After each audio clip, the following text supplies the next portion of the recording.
মা, অসাধারণ একটি লেখা। আশা করি ভালো লাগবে। এক ভদ্রমহিলা পাসপোর্ট অফিসে এসেছেন পাসপোর্ট করাতে।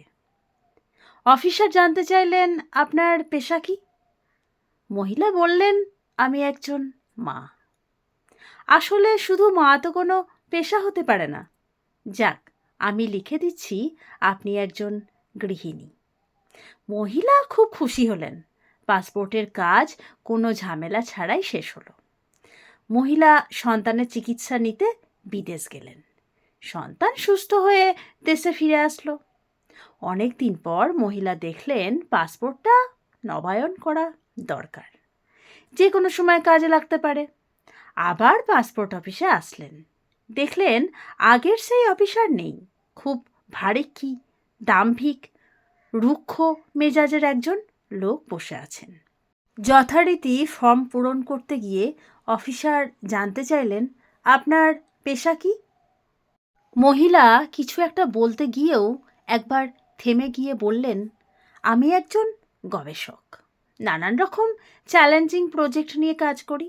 শিশুর মানসিক এবং শারীরিক বিকাশ সাধন পর্যবেক্ষণ করে সে অনুযায়ী পরিকল্পনা প্রণয়ন করি। বয়স্কদের নিবিড় পরিচর্যার দিকে খেয়াল রাখি।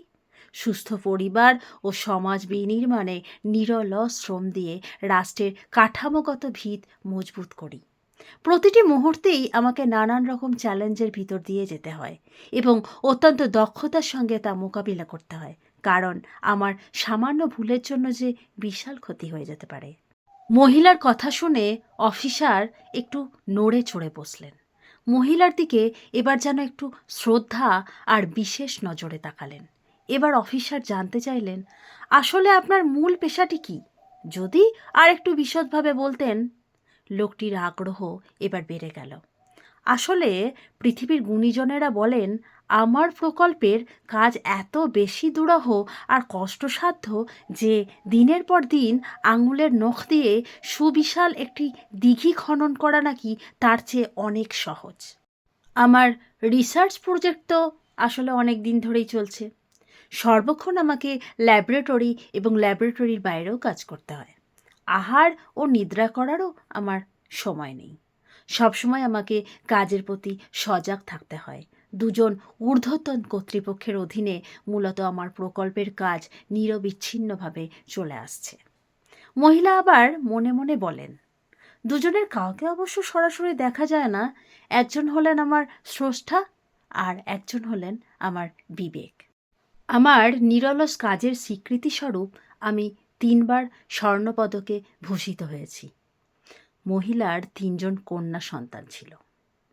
এখন আমি সমাজবিজ্ঞান, স্বাস্থ্যবিজ্ঞান আর পারিবারিক বিজ্ঞান এই 3টি ক্ষেত্রেই একসাথে কাজ করছি, যা পৃথিবীর সবচেয়ে জটিলতম প্রকল্পের বিষয় বলা যায়। প্রকল্পের চ্যালেঞ্জ হিসাবে একটি অটিস্টিক শিশুর পরিচর্যা করে মানুষ হিসাবে গড়ে তুলছি, প্রতিটি মুহূর্তের জন্য।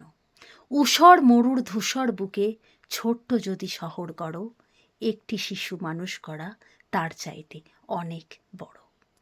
অফিসার মন্ত্রমুগ্ধ হয়ে মহিলার কথা শুনলেন। এ যেন এক বিস্ময়কর মহিলা। প্রতিদিন আমাকে 14 থেকে 16 ঘন্টা, আবার কোনো কোনো দিন আমাকে 24 ঘন্টায় আমার ল্যাবে কাজ করতে হয়।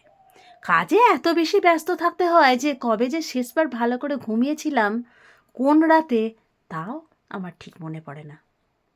অনেক সময় নিজের আহারের কথা ভুলে যাই। আবার অনেক সময় মনে থাকলেও সবার মুখে অন্ন তুলে না দিয়ে খাওয়ার ফুরসত হয় না।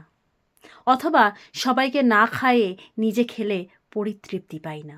পৃথিবীর সব পেশাতেই কাজের পর ছুটি বলে যে কথাটা আছে, আমাদের পেশাতে সেটা একেবারেই নেই। 24 ঘন্টাই আমার অন কল ডিউটি।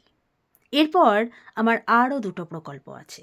একটা হলো বয়স্ক শিশুদের ক্লিনিক, যা আমাকে নিবিড়ভাবে পরিচর্যা করতে হয়। সেখানেও প্রতি মুহূর্তে শ্রম দিতে হয়। আমার নিরলস কাজের আর গবেষণার কোনো শেষ নেই। আপনার হয়তোবা জানতে ইচ্ছা করছে, এই চ্যালেঞ্জিং প্রকল্প পরিচালনায় আমার বেতন কেমন হতে পারে। আমার বেতন ভাতা হলো পরিবারের সবার মুখে হাসি আর পারিবারিক প্রশান্তি। এর চেয়ে বড় অর্জন আর বড় প্রাপ্তি যে কিছুই নেই। এবার আমি বলি, আমার পেশা কি?